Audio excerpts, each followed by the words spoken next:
Okay, so start with your left hand again, and we're going to tap that. Exactly. But now as we're tapping that, even with your left hand, we're doing here. Good. Good. Now put it in your right hand.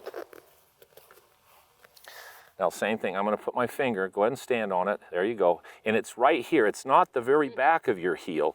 In a baseball cleat, or most golf shoes, have 4 cleats in the heel.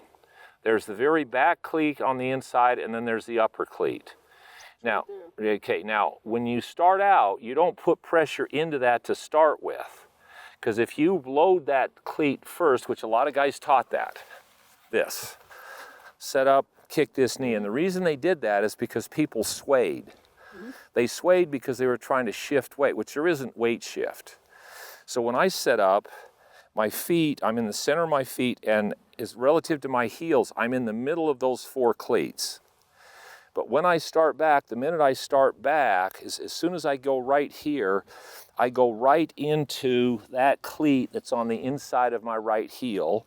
And when I start down, that cleat pressures into the ground. That was Nicholas spent hours, he spent a whole year where he had his feet roll. Well, foot roll isn't quite as good as pushing on that heel, because when I push on that heel, it rotates my femur this way. And that rotating femur this way, along with this leg pushing back, is what gets your hips to turn without putting any pressure on your back. So now the rotation in your body happens from your hip sockets rather than from your lower lumbar spine. Okay, so lift your foot, okay? So just a little easy tap. Good, do it again. Perfect. Perfect.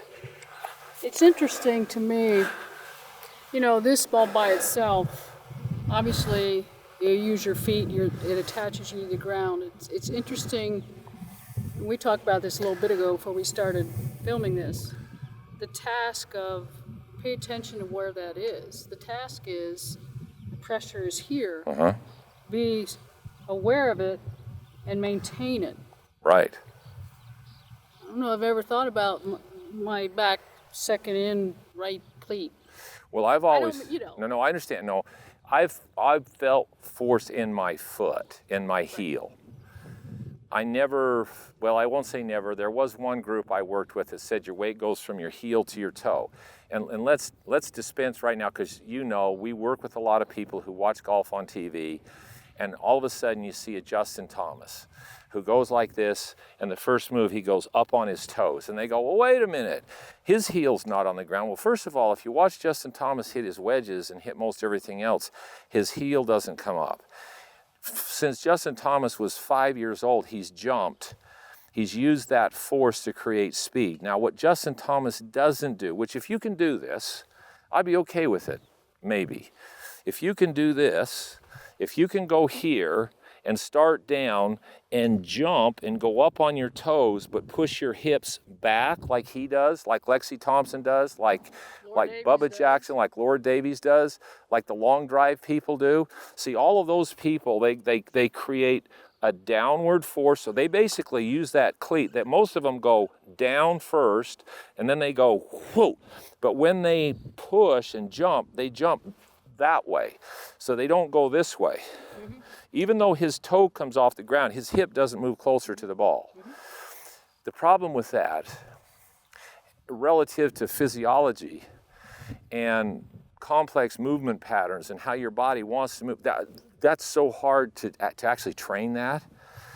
And that's one of these things that he grew up with, that he's done forever. He gets away with it because he does it and his body doesn't invade the space his arms are trying. So a lot of these guys do some weird looking things with their legs and feet, and they get away with it because they're flexible enough or strong enough, or they've done it enough times where they're constantly moving away from the ball, which is what's creating acceleration and a shallow angle of approach. Most of the people we work with, because they've heard get off your right side, clear your hips, the first move they make from here is they go out to their toe and this hip moves out. And honestly, as soon as somebody does that, we're limited as to what we can do with them. because they're going to be steep, or they're going to go out here and drop the club behind them, and now they can get the club coming from the inside, but now they have to have a lot of this, which to me doesn't make a lot of sense. Okay, so come on up here again. Left hand first.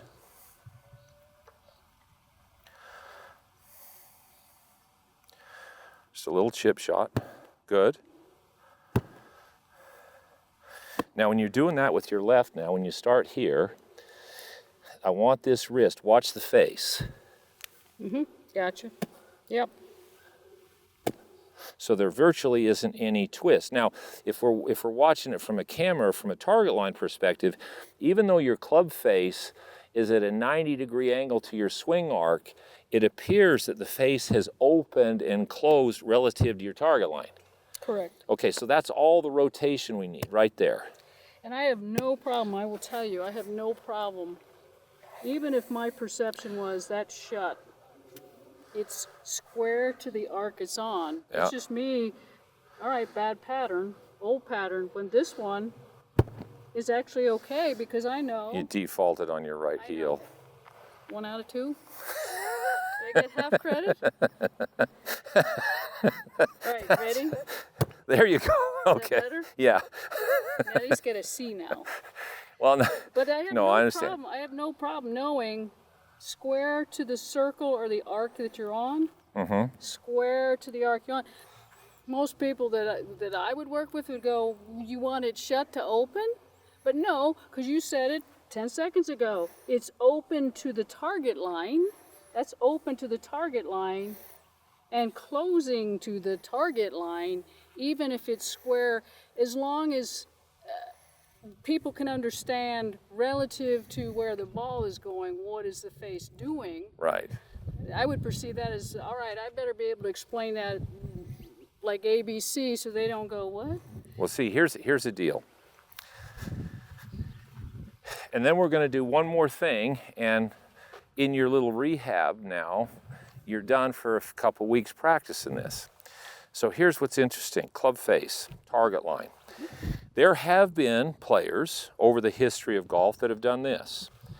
They set up, they had this grip, they took the club back, they put the toe here, they went up here, they came right to there, and as they came down into the ball, they rotated their left, this is what I got into, so they rotated their left arm, bowed their left wrist, turned their right wrist over, there was impact with a lot of shaft lean, turned the face over, did this, and got the face right there so that now the face was on the shaft plane.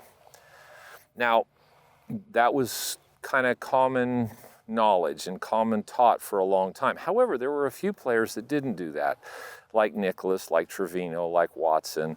You know, there's a lot of really good players whose faces didn't work that way. You know, Jack's face basically worked this way. Now, his club face, he was right here, so he used to try to get his right arm on top. Well, if my right arm's on top, what does the face look like? It looks like, relative to this, it looks shut.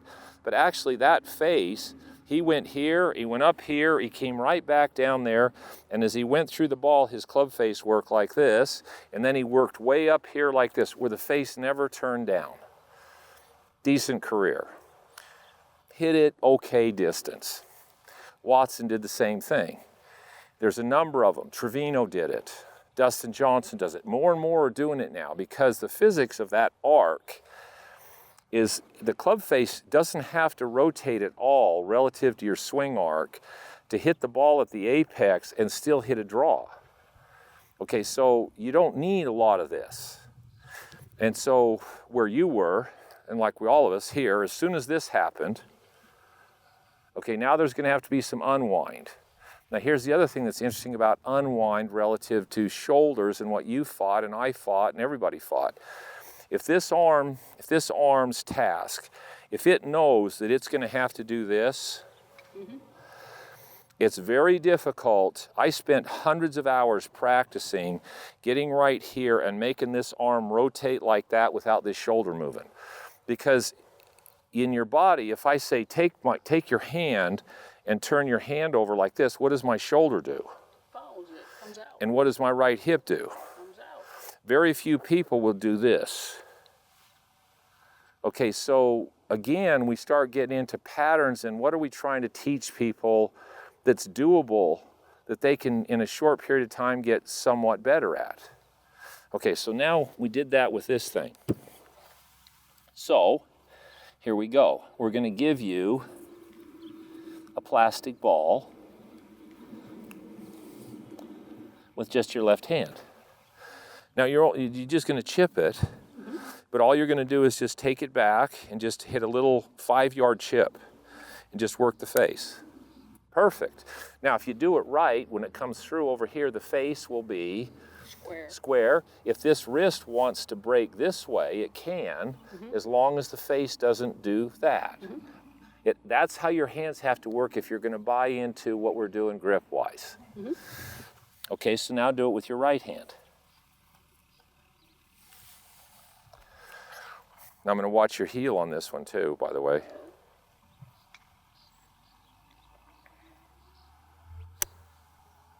Okay? Yeah. It's all right, do it again. Up a little bit. All right. Just a little teeny chip shot, pressure on that heel, boom. That's fine. Almost. It's all right, do it again. It just, you know, can I nail it to the floor? I'm teasing. No, it's... I can glue it, I'm teasing, I can glue it to the floor, but I can feel it because why? Because it's swinging slow enough. That's right. No, not only that, here's the other thing I've learned. Whatever you work on in your swing, let's say you're working on what your hips are doing or what your knees are doing or what your shoulders are doing. My archaic way of explaining this, you have 10 units of focus and concentration you can use on a golf to hit a shot. You would like all of those units to be on club face to the ball, make the ball go at the target or the destination. You'd like it all to be there. Okay, now if you start thinking about what your hips are doing, because your hips, spatial awareness wise, most people aren't very aware. So if I say do something with your right hip and I'm not touching your right hip or you're not touching it, you're really not quite sure where it is. So of those 10 units of concentration you have, about 9 of them have to go into trying to focus on what your right hip's doing. So you've only got 1 left to make your hands hit the ball, which is a bad combination to have going. But if I get your right hip doing what it's supposed to do, and you go, and then I say, okay, Chris, as your right hip does that, what do you feel like's happening with your feet in the ground? Oh, it feels like my weight's on my right heel. Where in your right heel? Well, right here. And when you move forward, what happens? Because here's the 2 areas you have the most sensitivity for the game. Your feet with the ground and your hands with the club. So regardless of what you want to change, you can work on what your hips are doing or you can work on what your shoulders are doing. But you, relative to playing, you better be able to go back to some sensation you're having in your hands and arms or something you're having with your feet in the ground or under pressure on the golf course. Believe me, I've lived those nightmares thinking about what my right hip's doing, and you hit a shot and you go, are you kidding? How do you hit it that far offline? You lost your awareness of the face, which by the way is fairly important because that's what hits the ball. So when you swing at this speed too, which is why I like these, you're going slow enough that you can start to feel, well, what are we doing? We're building and we're creating electrical connection. It's a muscle firing pattern. Muscles don't have memory, but your brain creates an electrical impulse that tells certain muscles what to do. When you're reprogramming it full speed, you're not going to do it. And if you do it, you're catching a, there's a term for it, it doesn't matter.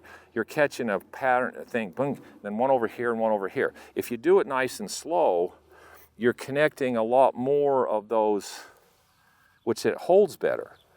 So why people are in a rush to hit it far is unbelievable. Plastic balls, what's going to happen? Nothing. There's no reason for me not to have, in this whole, the balls that I've hit, have I felt any tension? No. No.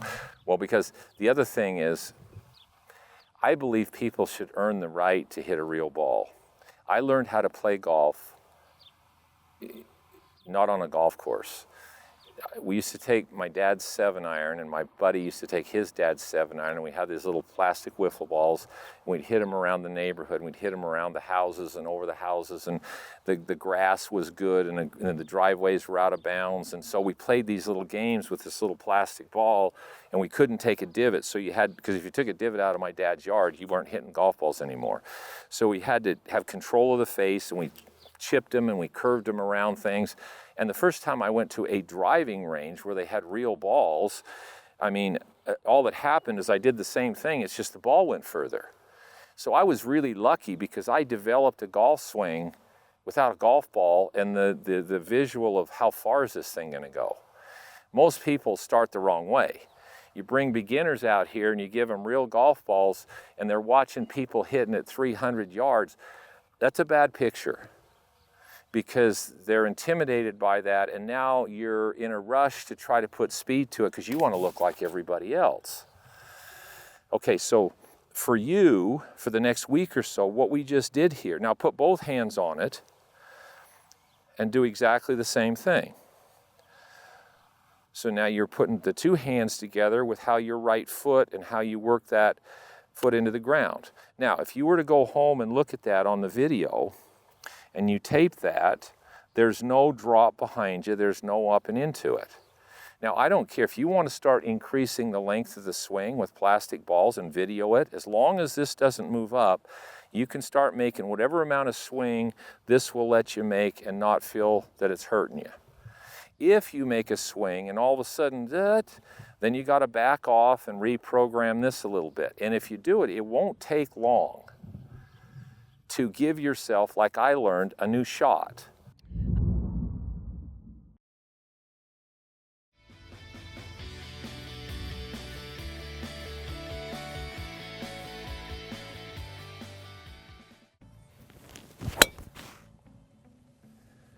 Be sure to subscribe to my channel for regular updates and tips. Thanks for watching.